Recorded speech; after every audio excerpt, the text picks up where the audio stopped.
Serem kali. Ah, emang iya? Iya.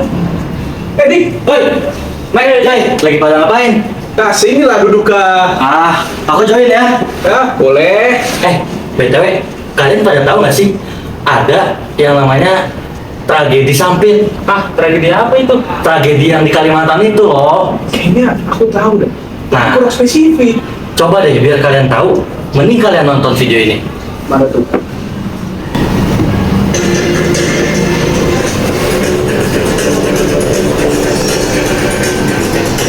Tragedi Tanah Dayak Sampit kasus Madura tahun 2001.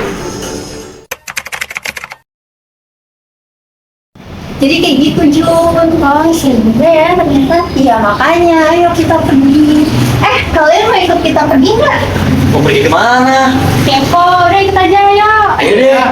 Ya.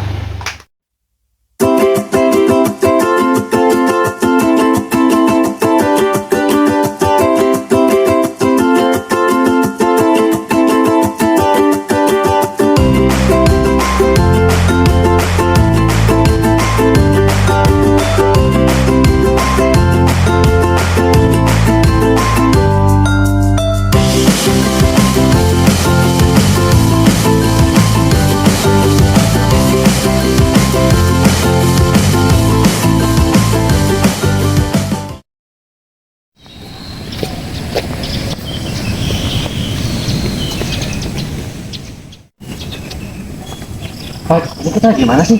Nggak tahu dah. Kayak rumah adat gitu. Iya, tapi rumah adat apa? Kalian pasti bingung kan kita lagi ada di mana? Iya. Jadi sekarang kita tuh lagi ada di Kalimantan Tengah. Bentar, kok bisa? Udah nggak usah banyak nanya, ayo ikut aja. Oke deh, kita kemana? Udah jangan banyak tanya.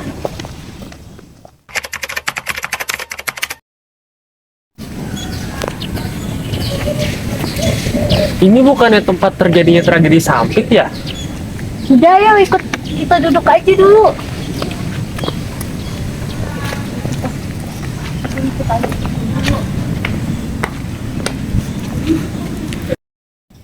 Nah, jadi pada tahun 2001 itu ada tragedi antara suku Dayak sama suku Madura. Nah, itu tuh terjadi di Kalimantan Tengah. Karena tragedi ini tuh terjadinya di daerah Sampit, makanya tragedi ini tuh dinamain tragedi Sampit.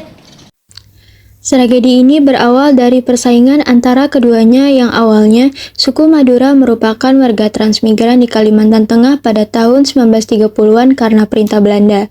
Tapi semakin lama, suku Madura berpopulasi mencapai 21% di wilayah tersebut dan mulai menguasai beberapa sektor perekonomian. Dan ternyata hal tersebut menimbulkan kecemburuan sosial yang membuat masyarakat suku Dayak merasa tersaingi. Sehingga berawal dari hal inilah, konflik terus meluas menjadi perselisihan antar etnis yang memuncak pada tahun 2001 melalui tragedi Sampit ini. Dan salah satu pemicunya yaitu kasus Sandong yang belum diterima penyelesaiannya oleh suku Dayak. Dan karena lambatnya aparat untuk menginterogasi dan munculnya berbagai rumor membuat sekelompok warga suku Dayak menyerang rumah Matayo seorang suku Madura. Dan hal tersebut dibalas dengan pembakaran rumah Timil suku Dayak. Dari situlah warga Dayak dari daerah lain geram dan turut terlibat dalam peristiwa ini, bahkan merembet sampai keluar daerah. Berbagai senjata dipakai, seperti celurit, parang, dan mandau. Selama masa tersebut, aksi-aksi kejam seperti pemenggalan kepala, pembakaran, dan penusukan terhadap orang-orang Madura terjadi di setiap penjuru kota, sehingga menimbulkan korban sebanyak 1.300 orang yang sebagian besarnya adalah orang Madura. Adapun lebih dari 100.000 orang Madura terpaksa mengungsi karena adanya serangan pembalasan yang begitu mengerikan. Pemandangan di jalanan kota Sampit pada saat itu penuh dengan kengerian. Mayat-mayat bergelimpangan, kepala-kepala manusia terputus tertancap di ujung tombak, dan bahkan diarang mengelilingi kota. Wah, ternyata serem banget ya kejadian waktu itu. Ya serem banget. Tapi gimana ya penyelesaiannya ya? Gimana man penyelesaiannya? Nah, patut dipertanyakan tuh. Nah, untuk mengatasi permasalahan ini, pemerintah Provinsi Kalimantan Tengah menjembatani antara kedua tokoh, baik yang suku Dayak maupun suku Madura. Nah, untuk melakukan pertemuan secara informal maupun formal.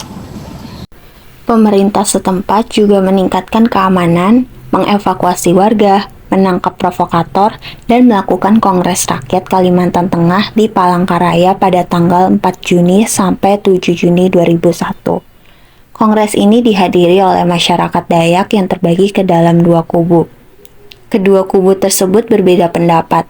Ada yang menolak secara keras agar suku Madura tidak bisa kembali ke Kalimantan Tengah.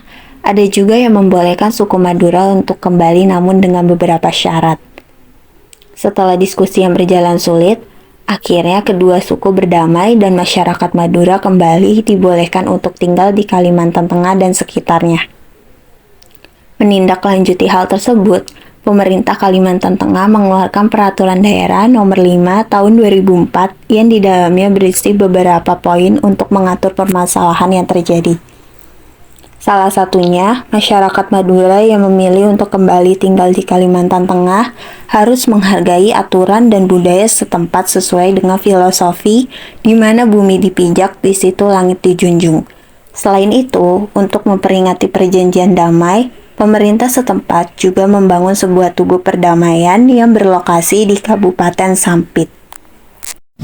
Nah, dalam kasus seperti ini penting sekali untuk mengajak masyarakat untuk berdiskusi agar menghindari konflik berdarah seperti ini terulang kembali. Iya, benar banget tuh. Kalau menurut kalian kayak gimana? Menurut saya ya, terjadinya tragedi Sampit ini terjadi karena beberapa faktor. Yang pertama adalah kurangnya toleransi antar kedua suku. Yang kedua adalah perbedaan etnis, dan yang ketiga adalah kurangnya kepedulian pemerintah terhadap kedua suku ini. Seharusnya pemerintah melakukan tindakan preventif dan represif.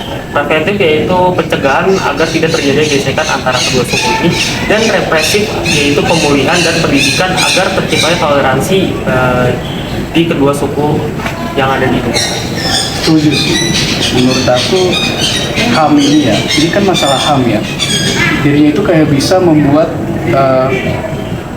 kayak permasalahan rasisme yang bisa membuat perang saudara antara suku Dayak dan suku Madura. Kalau menurutmu gimana nih? Nah, menurut saya kedua pendapat kalian itu benar.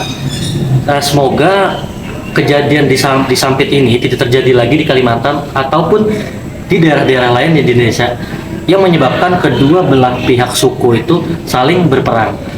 Dan semoga aparat juga serta pemerintah bisa dapat meredam jika terjadinya suatu gesekan antara kedua suku, agar tidak terjadi lagi kejadian yang terjadi di Sampit tahun 2001.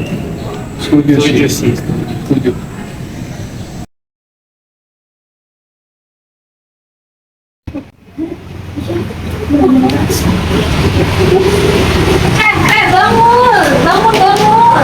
Bangun!